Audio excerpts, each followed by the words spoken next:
Hi, my name is Tracy Neal. I'm the president and founder of I Sell Beer. And this week, I had the opportunity to sit down with the president of the NBWA, Craig Purser. In just a few days, the NBWA will host their annual distributor convention. But this year, it's going to be just a bit different. As you know, it'll be virtual. I had a few questions for Craig on how this was going to work, and I figured you did too. So here's a quick interview. It's just Craig and I talking candidly about what you can expect for this year's NBWA convention. And if you haven't signed up yet, take a listen, check things out, get yourself signed up, and get your team signed up, because it's going to be great. So here you go, a candid conversation between Craig and I about what you can expect in the upcoming convention. Make it a great day in the trade, and let's sell more beer. But thanks for taking the time. I know you're a busy guy. No, I just appreciate the opportunity to catch up with you anytime, my man. It just seems like, whether you're texting me or calling me, you're in the trade, making it happen, being safe. But, that's the name of the game. Oh, yeah. I was out in the trade last week with one of our distributors and just stacking cases and, supporting retailers, making displays happen. Good. Well, that's excellent. I mean, that's the heck of this whole dynamic is, we've got to be providing that sense of normalcy, whatever you're doing. And, it's been amazing. I went to the beach with my family in July, and so long as I'd not been in a beer warehouse, it was kind of like I was jonesing for, something normal. So we had a whole house full and college students and all this stuff. And so I drove on my own. It was a beach destination. And I called and said, hey, on a Friday afternoon, can I come see you? And it was great. But I'll tell you what it was gratifying to see, some of the, the changes that these folks had made to their business to be safe. And some of the materials and suggestions that NBWA had provided that were being put into play. I mean, it was very kind of humbling in a very different way, and they were explaining to me just, how they've changed check in and check out on a daily basis, and, how they've worked to physically distance folks so that people can continue to do these things and put groceries on their table, but stay safe. So it's pretty remarkable. What I love about going out in the trade is it gets me reconnected with all the brands. I have those top 20, top 30 brands in my head that I'm always thinking about and I'm always talking about. But when I go out with a sales rep, the first thing I tell them is I say, don't think of me as a boss. Don't think of me as a vendor. Don't think of me as superior at all. I am your grunt. I am your labor. My job is to make your day shorter. So if you don't put me to work, I won't know what to do. You're the boss. Put me to work. And so sure enough, the guy I was working last week, a guy named Shane, he packed up a 6-wheeler and he said, go unload this and go unload this. And of course, it's my first time in that store, in a matter of months. You're holding some random craft 6-pack and staring right at it, but it takes me 90 seconds to find it, to refill that one and refill that one. And then by the end of the day, all of a sudden I've got all these new brands and new SKUs that are fresh in my head. And it's fun and refreshing because I'm thinking, I forgot about some of these brands. I forgot about some of these SKUs. You start to see the little macro trends that are taking place out there. And the whole hell of this summer and the supply challenges that we've all dealt with, some of those SKUs saw growth for the first time in 4 years. Some of those things that, we thought were getting hair on them moved real quickly, and distributors were glad to have them in the warehouse because, that was the other thing with this July visit for me at a beach locale. I've never been to a warehouse with so little beer. It was just astonishing to see how tight they were moving this. And, I think that's another, that's maybe another unsung hero story for the distributor of managing that tiny inventory and trying to fill in all those holes. And, the good news is the consumer, has been able, they may not have gotten their first choice of package, but, I think we've got an awful lot to be proud of as it relates to the execution by all of these hardworking men and women. Yep, they're doing a great job out there. Good. Well, I may go back and include some of that conversation in our release or not, but I guess to kind of formally get started. First of all, what do you think of my podcast booth here? I think that's fantastic. I love what you can do with a clip art and something that you put behind you. But tell me what that is. That real, or is that an image? Yeah, that's real. So my 7-year-old son, who's obviously on distance learning, he was doing some work in the office for me here, and I said, now that I can't travel and do my podcast interviews in person, I'm going to do them from the office, remote. And he said, well, the first thing you need is this, fancy microphone that gets really good sound quality. Like so that. He got me what's called a Blue Yeti microphone. And then we went and bought some things that are kind of like for, I don't know, what do you call them?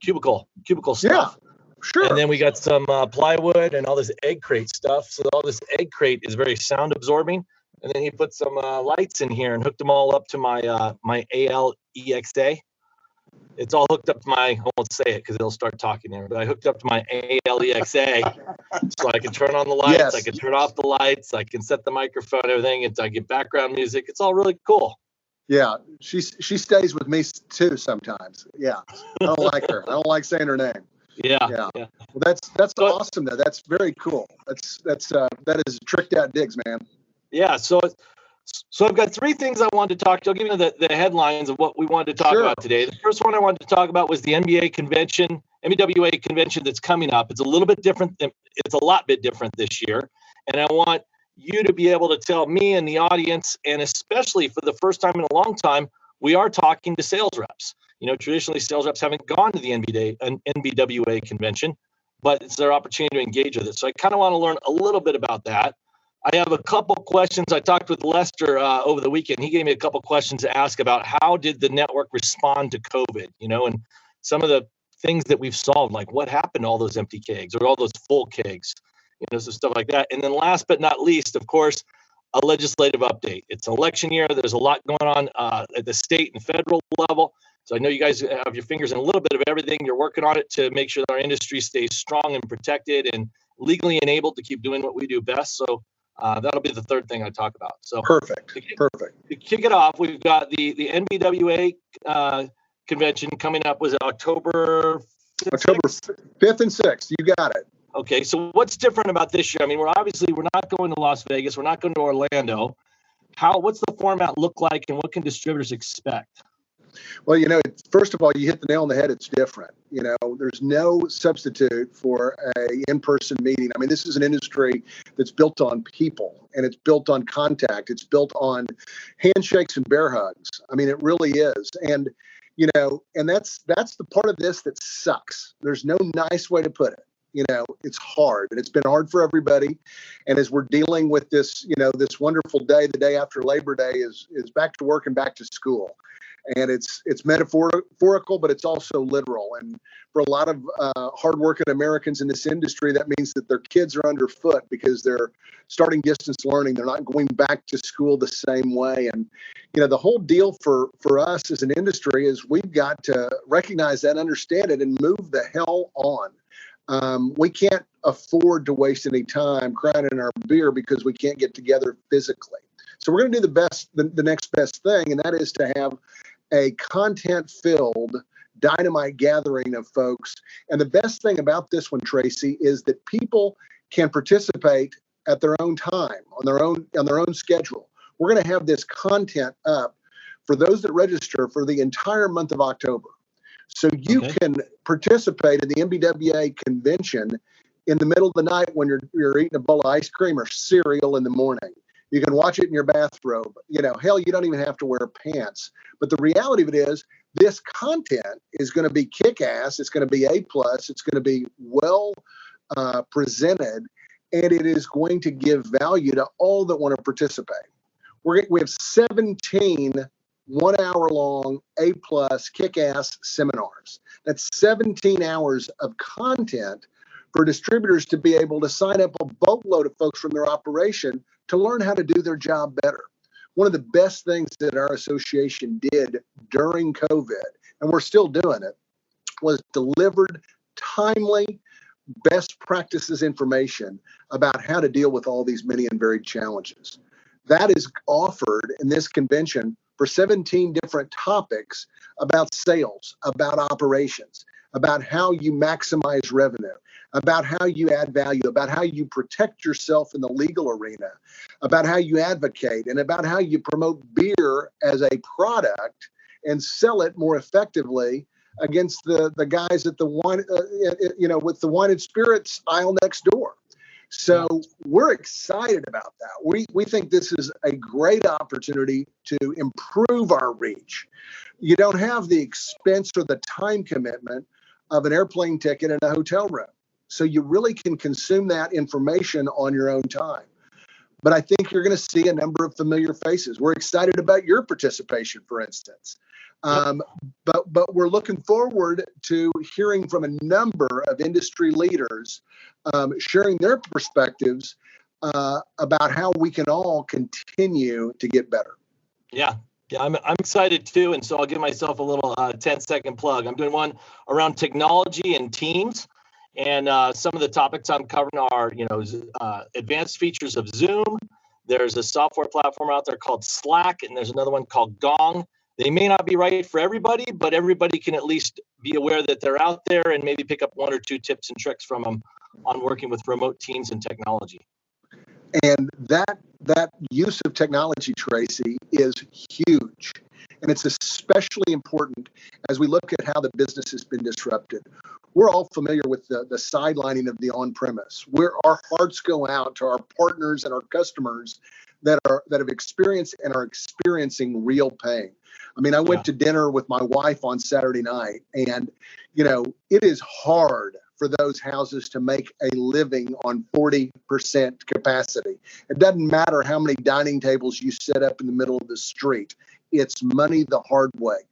But what are we doing to embrace and understand all of these other technological advances and challenges and opportunities that are in front of us? I mean, one of the things that's top of mind is e-commerce and the expansion of e-commerce. And what are we doing as an industry to be more relevant for that? Whether it's Amazon or Walmart in the digital or the more of the traditional brick and mortar, we're seeing those retailers expand their offerings. How are we part of that market basket delivery? How are we, working to bring all these many and other competitors along? Because in addition to those giants, I'm watching local haloed grocery stores and beer stores begin to offer delivery or offer call ahead. What are we doing to aid that? What are we doing to be more relevant? And there's not necessarily a national answer to that, but there sure as heck is a marketplace answer to that. And we've got to be helping our members figure that out. Yeah, definitely. Good. That's great stuff. I'm looking forward to. So to get back to registration, what does it look like for a distributor to register to attend the NBWA? And are they registering senior management, middle management, and how do they get their sales reps involved? Like I said at the beginning, sales reps traditionally don't attend the NBWA convention. Now is their chance to get engaged and exposed to it. So kind of walk me through the logistics. What's registration look like? How much does it cost? And how many people are involved or who should be involved? Well, first of all, you can register at NBWA's website at nbwa.org, and that makes it real simple. We've got pricing that is valued and tiered so that companies can go on there and get some scale and really get some great bang for their buck. As it relates to the front line, this is affordable. Like I said, you don't have to travel. And so you're able to go in and register. I think our frontline pricing is $249, and that allows folks to get the whole shamil, the whole enchilada, the whole thing, and which is typically more consumption than normal, because when I'm there in person, I can't attend every single thing. It's physically impossible. That's right. I mean, at the best you can do, if we've got 3 different seminar time offerings, that's the most you can hit. I mean, I've watched brothers and sisters, I've watched husbands and wives divvy up. Oh, well, you go to the estate planning because I want to go to the sales performance. And this is great because it allows people to consume this how they want it, what they want, and when they want it. Yeah. And so we're excited about that. We're excited about the fact that this really does allow people to drill that training down. I think as I'm listening to distributors, I'm realizing that a lot of them are using this time period to make investments in their people. and to up their training game. I know that's been a huge part of what you've been able to do with We Sell Beer as it relates to helping bring people along and recognize this is the time we get better. And, it doesn't mean we aren't running towards the fire as it relates to meeting these marketplace needs, but we've got to be up in our game, and we've got to be listening, and we've got to be sharing, we've got to be understanding, because COVID's not going to be here forever, but it is here for now. And what lessons, and this is going to be part of what I'm going to talk about. Yeah, I get to make a speech every year, whether people want to hear it or not, but this is part of what I'm going to be talking about is lessons learned from this. What do we know to be true, and what do we know that's going to be true, when there's a vaccine and when we get back to a new normal? So really excited about this, and really excited about the opportunity for folks to go deeper in their organizations with some A+ quality training. Awesome.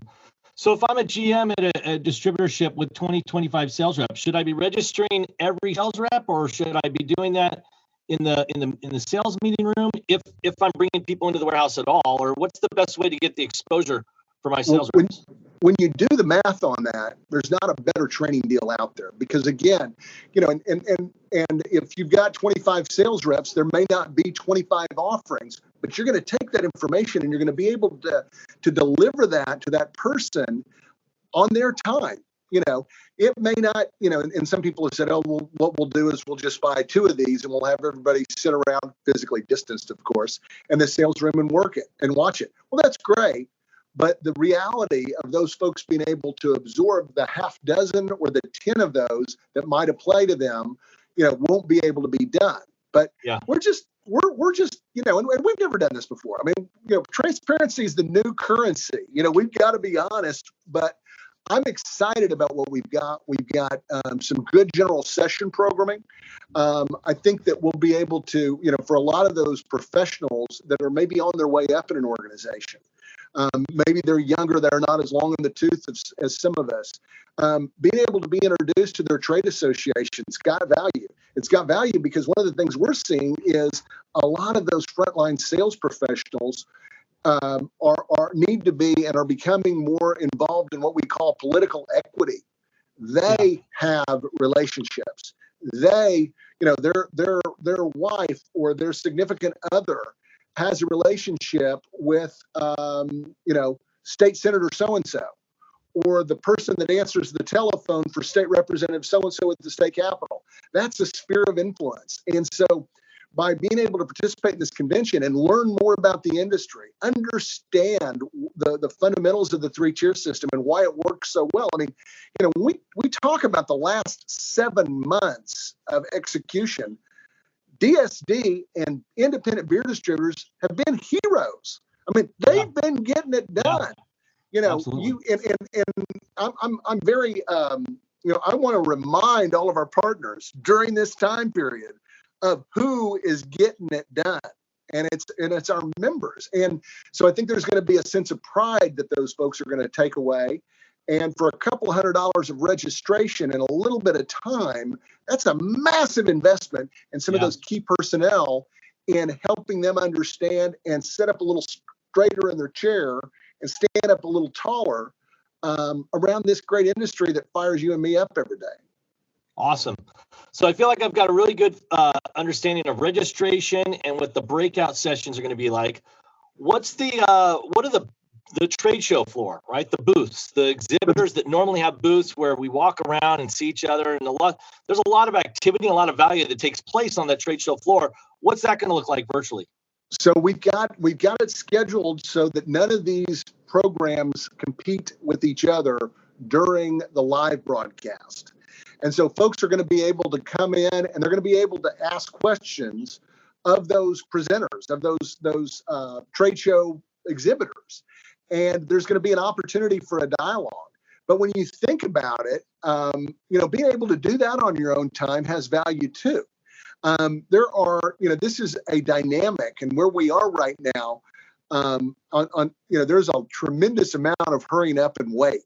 And it's driving some people crazy because, it seemed like there was months in a row where we were all just bored to death. And now there's a lot of activity, a lot of things that we need to make up for.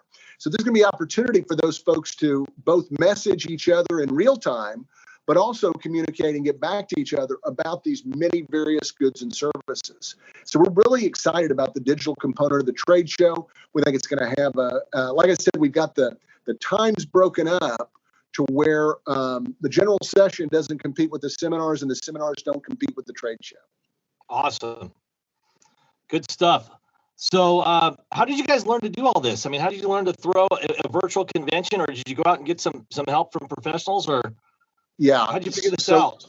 So one of the things, and it's been fascinating to watch, when you look at the disruption, and we talk about restaurants, and we're aware of restaurants and bars and all the on-premise, but you expand that just a little bit and you go to the hotel space. These folks are devastated. You go to the meetings, all the folks that put on professional meetings like this, they've just been absolutely gut punched. We're familiar with entertainment and sports and how disrupted that's been.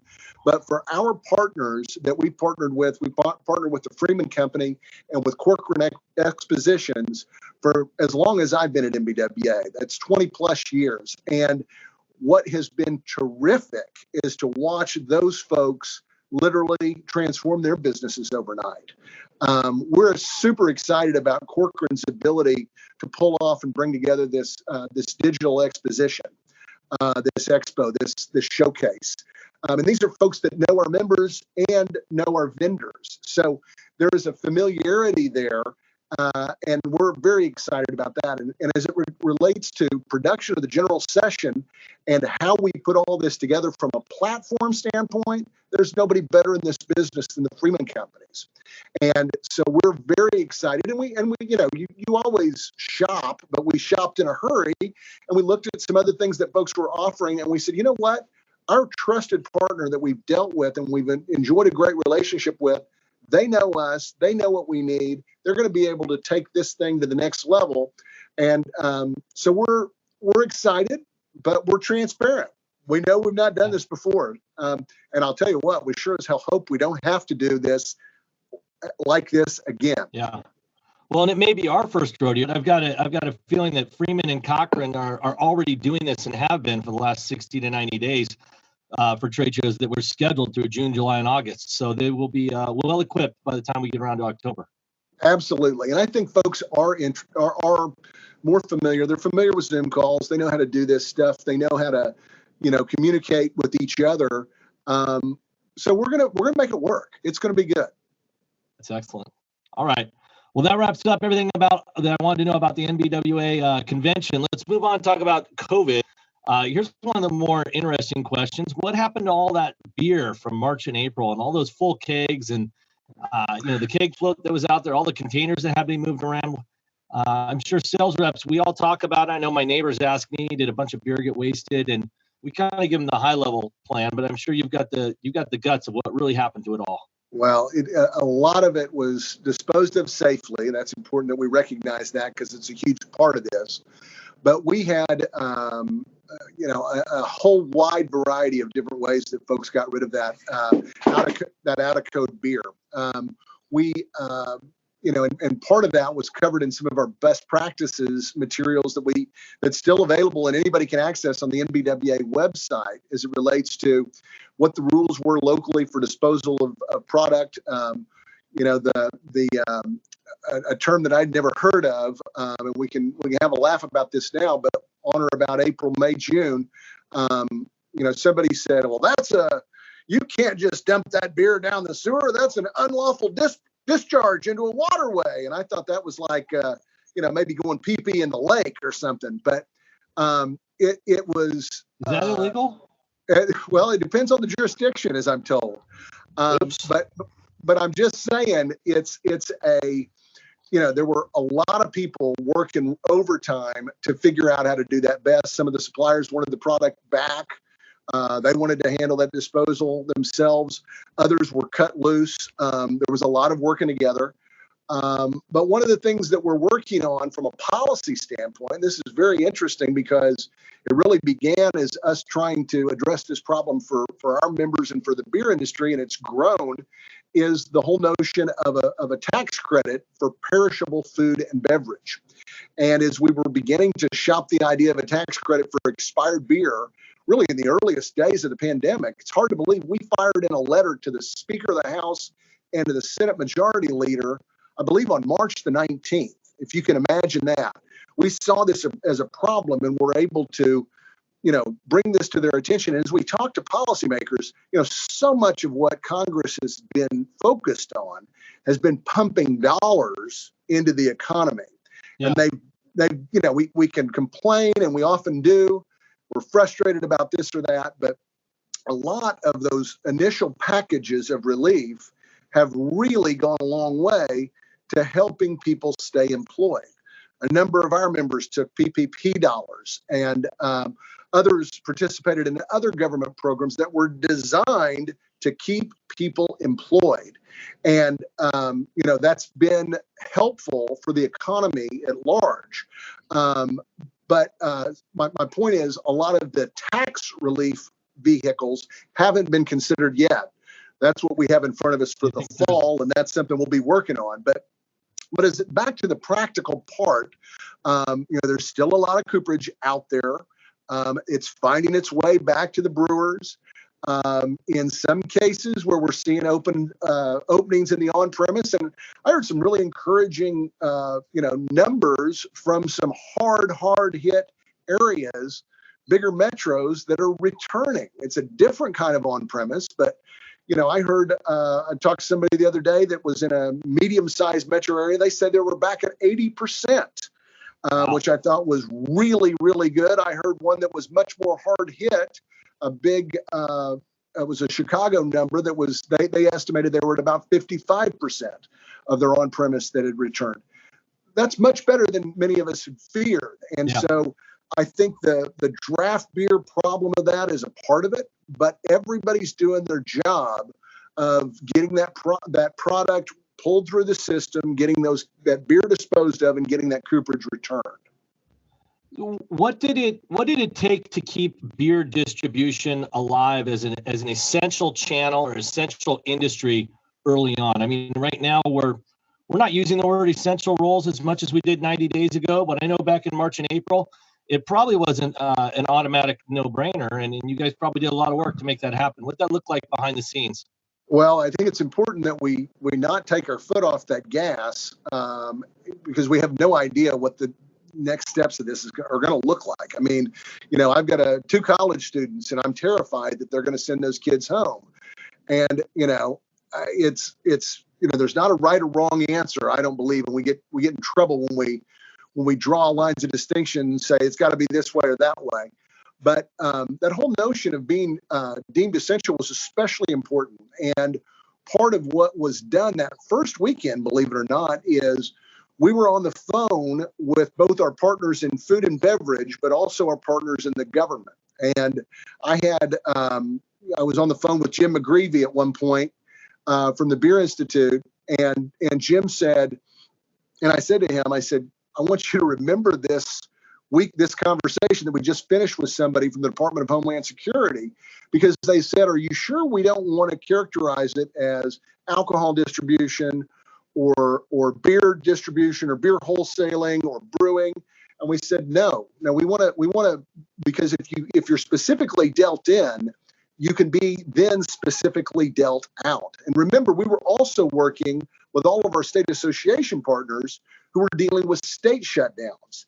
And in some of those states, it was more important or more appropriate for them to be physically dealt in than dealt out. So we arrived on, and we're very comfortable with things like, supply chain, food and beverage distribution, kind of bigger words, and helping get those grocery and those convenience channels deemed essential. We knew that getting them deemed essential was very important to us being deemed essential. So as it turned out, early on, just a couple of weeks after the first national declaration of emergency, which was March 13th, within about 10 days from then, we saw the Department of Homeland Security and the Department of Transportation have 2 different sets of guidelines where we felt like we fit very squarely into that. And as a result, our members did not face one day that I'm aware of government imposed shutdown. Now, that does not mean that our members didn't alter their business and change the way that they do things very, very quickly. Why? To keep their employees safe. And, you know, all of that was happening, you know, in very real time. And that's where I think the importance and the ability of our members to share information with us and us to be able to turn that around and share that with everybody was super, super important. And that is where we go to essential. That's essential isn't necessarily just the designation. Essential is the entire industry working together to ensure that we didn't miss a beat. Awesome. Now, I know we've got another program going on called the Beer Growth Initiative. And I know some of our distributor partners out there are also involved in wine and spirits, but in a lot of ways, the Beer Growth Initiative is about, let's face it, it's about taking share from wine and spirits and making beer important, making beer the first choice for the consumers, no matter what channel they're in. What are the results on that so far, and what can distributors do to throw a little gas on that fire? Well, I'll tell you, it's funny. It's also, when you look at beer share of the licensed beverage pie, it's also about maintaining what we got.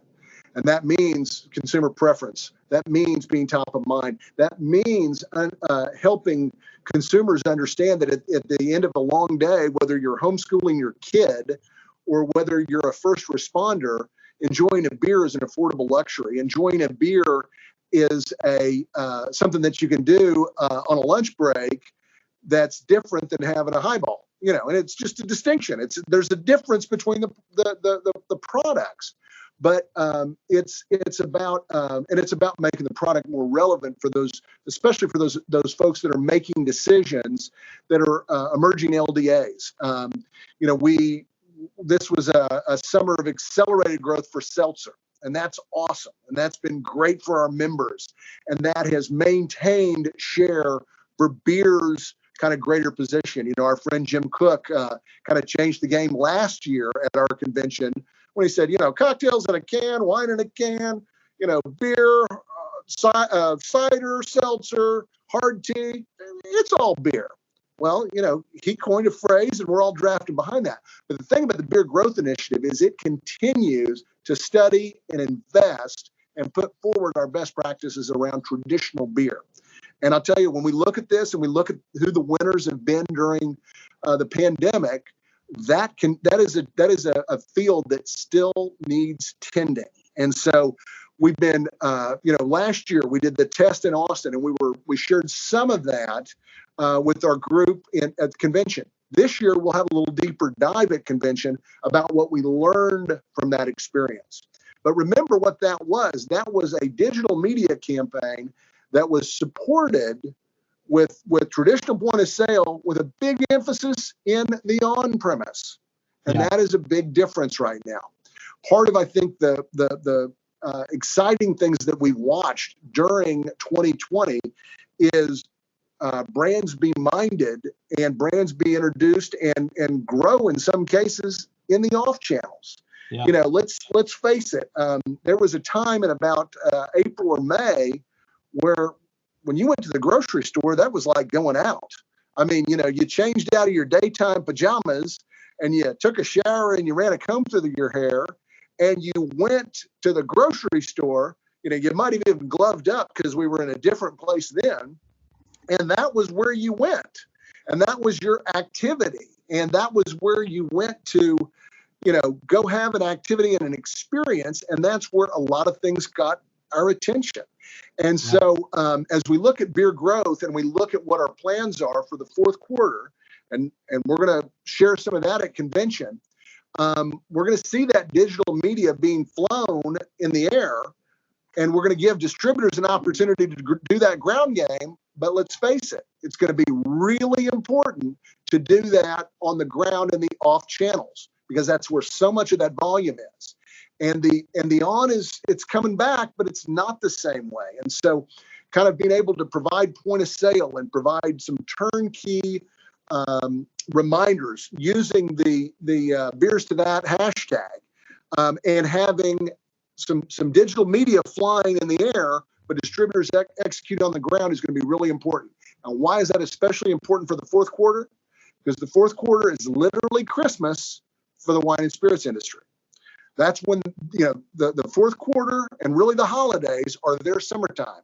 So being able to be present with a cohesive, coordinated, simple campaign about making people think about beer, I think would never be more appropriate. Yeah, that's great. By the way, I've got two technology recommendations for you. The first one is a podcast, and it's called Business Wars. And Business Wars. I'm writing this down. Yeah, there's a podcast called Business Wars, and it has several different industries. It talks about the cereal industry and the denim jeans industry, and one of them is the beer industry. It's very specific. It's called Anheuser-Busch versus Miller, or Miller versus Anheuser-Busch. It's about 6 or 7 episodes of 40 minutes each, and it's told in storytelling style. I don't know how accurate it is because I wasn't alive for most of those years, but it kind of goes from 1933. So it kind of goes from Prohibition up to the 2008-2009 merger of Miller Coors and AB InBev. And I can vouch for the last 10 years there. It was pretty accurate. It was fun to listen to. And so that's pretty cool. So it's called Business Wars, Anheuser-Busch versus Miller. It's a podcast. The other one is a new app with all the college kids coming home. I've got quite a few neighbors that are college kids that have taught me a few things. They've got an app called Beer With Me. Now, it's non-branded, non-specific, and you put a group of friends on this thing. I've got Lester on it right now. And when you're having a beer, you say, I'm having a beer, and it kind of does a megaphone. Like a call-out. Yeah. Megaphone call-out. So, by the way, I'll give you the advice that the guy told me. You do not put your wife on this app. That's not part of your friend circle. You do not want to announce to your wife every time you're having a beer. Okay, but got it. Your buddies in the industry. Yeah, your buddies in the industry, you put on there, and it says where you're having a beer, and it's somewhat limited on the beer styles. I think the kids that built this thing are out of Norway or Sweden or somewhere up in Northern Europe. So the styles don't really match, but it's kind of cool, and it's fun. Cool. I got to check that out. That's awesome. But no, we're excited about this, and we're excited about the importance is to keep this drumbeat going. And this has been, it's been a coalition of the willing. It's been brewers and distributors that have put their differences aside and said, you know what, we're going to do this together. We're going to work, because it is work, but we're going to be doing what we can to advance this notion that we've got to be tending that field of the product generically and keeping it relevant. Because there's not a lot of that's being done. And that's part of the interesting place of where we are right now. Distributors have continued to, meet their marketing and their promotion obligations, whether it's cents per case or dollars per case. And that's got a lot of people's attention because a lot of those activities aren't being done. And again, that goes kind of 1 and 2 with my call out or my reminder of remember who got this done, because we need to see those dollars executed, on a project and doing something when, for instance, we don't have the same level of professional sports, where we don't have outdoor or big entertainment going on. We're not having concerts. We're not having so many of these crowd-centric activities that are so pivotal to the beer industry. Yeah. Tell you what, though, I'm loving Major League Baseball right now, and I watched the Kentucky Derby on Saturday. I saw the Kentucky Derby. That was terrific. And I just drafted my fantasy football team last night, so I'm excited for football in less than 48 hours with the football kickoff and a little bit of basketball playoffs. I'm not as big a basketball fan as I am other sports, but I know a lot of people are enjoying the basketball playoffs. Well, I've enjoyed it. I've got a 15-year-old who's a big NBA fan, and it's been just fascinating to watch. It's been fascinating to watch, all this. There's one other, kind of elephant in the room as it relates to what we've gone through this summer, and you've got to own it because it has affected so many of us, regardless of politics, and that's this civil unrest. And, obviously the whole notion of protest, in my opinion, there's nothing more American. And that protest ends when something turns dark and violent and people destruct property. That's not protest, that's lawlessness.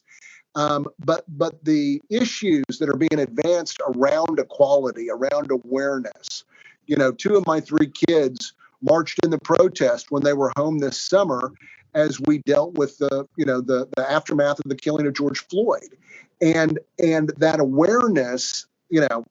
I'm a beer glass is half full person, and I believe, as terrible as so many of these things are, certainly the Kenosha unrest has been difficult, but what precipitated that was especially difficult. It was outrageous, and so we have to have a recognition that even those activities, affect the business. I think if you're in downtown Chicago or certainly downtown DC, that has been an additional layer of work through, or certainly Minneapolis, an additional layer of work through for, what was a returning business. So all of this is part of a really difficult kind of dynamic to analyze. Well, that's a really good segue too, because I know I was reading you guys, NBWA is involved. Is it human trafficking awareness training with distributors? And tell me more about that and how that works. So this is interesting. This is something that actually came up from two of our state associations, Texas and South Carolina. Both have done this over the last 18 months or so. But our members, when you think about it, and those sales professionals that you're talking to, and those delivery drivers are in a tremendous place to observe what's going on in their marketplace.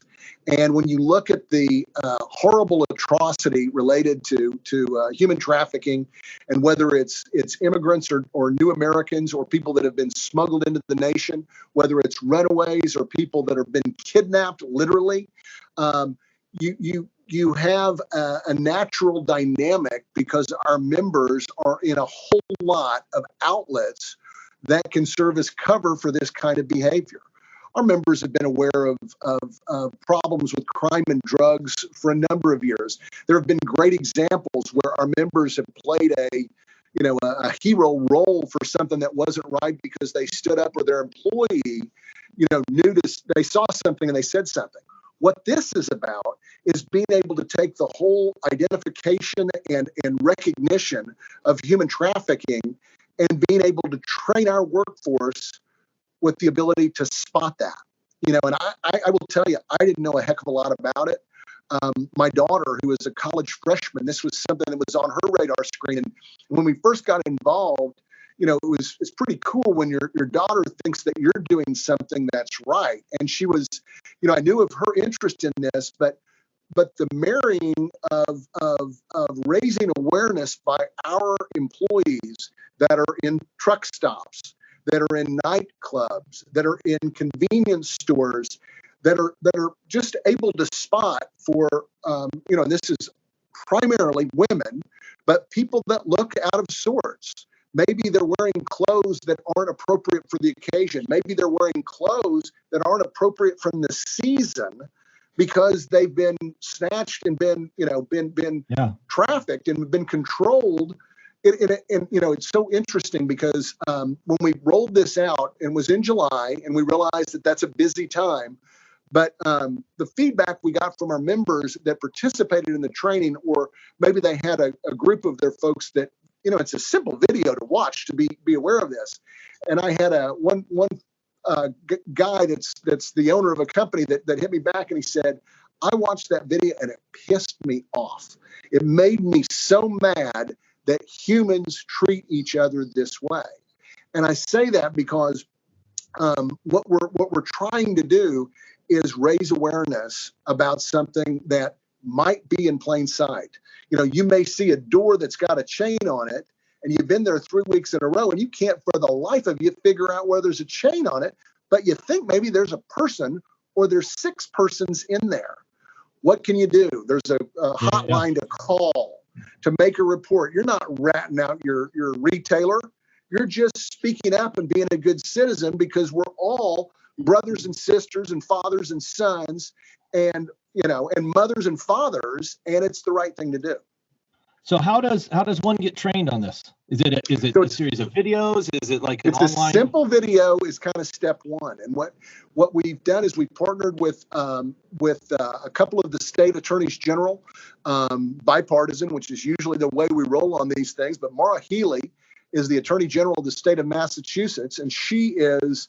I met her last year, last year I met her at Boston at the Center for Alcohol Policy Conference's annual Law and Policy Conference, and she was very interested in this issue. And then Sean Reyes is a Republican, and he is the Attorney General of Utah. And he stepped forward and said, you know what, I'd like to anchor this on behalf of the Republican Attorneys General. So we've been very pleased with the level of feedback that we've gotten from these political folks that understand the problems associated with this. And what our pledge to do was to offer that kind of level 1 training so that everybody has eyes and ears and can look out for this problem. So if a sales rep is listening today, is there a particular place they can go to, or should they go to their local GM? Once again, they can go to our website to get started. And that's the easy part about this, NBWA.org. And then there's instructions for this. There's also access. You can sign up. We have a steering committee. We have 9 beer distributors, 9 women from across the country that volunteered to be our steering committee on this. And they are helping within their region provide training, answer questions, kind of be our almost like our ambassadors for this program.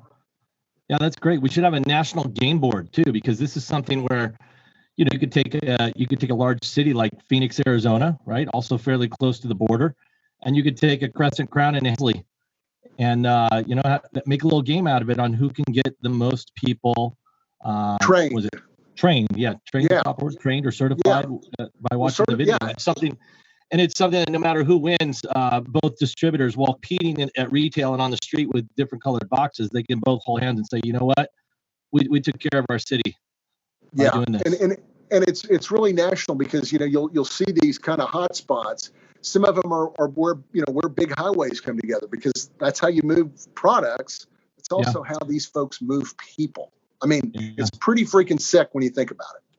Yeah, that's a great initiative. I'm glad I learned more about that. So, Craig, anything else? Let's see. We've got NBWA. We've talked a little bit about what happened during COVID. The last thing I had on there, I know you've got a time commitment here in about 6 minutes, so I want to keep it short. But are there any, it's an election year. We obviously do not want to get into politics, but there's some things going on legislatively, whether at the federal level or the state level. Any big success stories or big concerns that you want to talk about that you're working on with you and your team?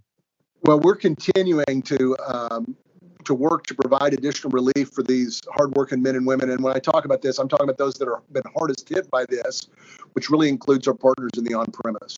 I've been surprised that there's not been more targeted relief to them. And don't get me wrong, the Paycheck Protection Program has been an excellent program.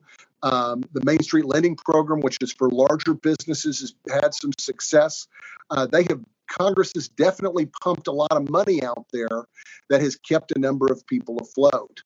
But we are very interested in helping facilitate a vaccine so that we can get people back to normal. We're also very interested in ensuring that people continue to behave and act responsibly in their marketplaces. That means wearing a mask. That means making sure that you're providing your employees with personal protective equipment, PPE, and making sure that all of the folks, and in some places, we're helping our returning bar and restaurant patron or clients, customers, help keep their customers safe. There is, and it's been very interesting. Our partners, the craft brewers, have been devastated by this, especially those that have built so much of their business model on a retail outlet, and that's especially important. Yeah, and I talked to somebody early on that said, "Man, I wish I'd made that investment in a package line." And he, had a great following, and he's like, "Do you have any suggestions?" And I'm like, "Man, I just think this is going to be hard, and you've got to be talking to those customers and looking for ways, as the on comes back, to get those products in those bars and those restaurants." Well, sometimes those are dynamics where those are competing with these craft breweries, and that's part of the facts that we're dealing with. But so we're very involved and interested in making sure that we're helping people get back on their feet, that government's playing the appropriate role in facilitating and assisting that. We're also continuing to mind all of our normal policy buckets. We, some of these loosening of alcohol laws have been very helpful for restaurants and for bars. But we shouldn't make those changes permanent just because of COVID. COVID didn't, the laws didn't cause the problems. COVID did. So we're urging caution. And yeah, if you want to extend a drinks to go provision or something that you allowed a retailer to do, let's consider that.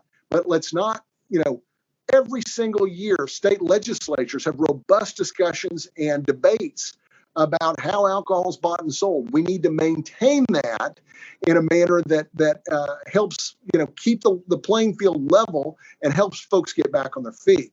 And then finally, we do have an interest in ensuring that, I mentioned the perishable food and beverage tax credit. That's important to us as well. Yeah. Aiding in some of that relief. Yeah.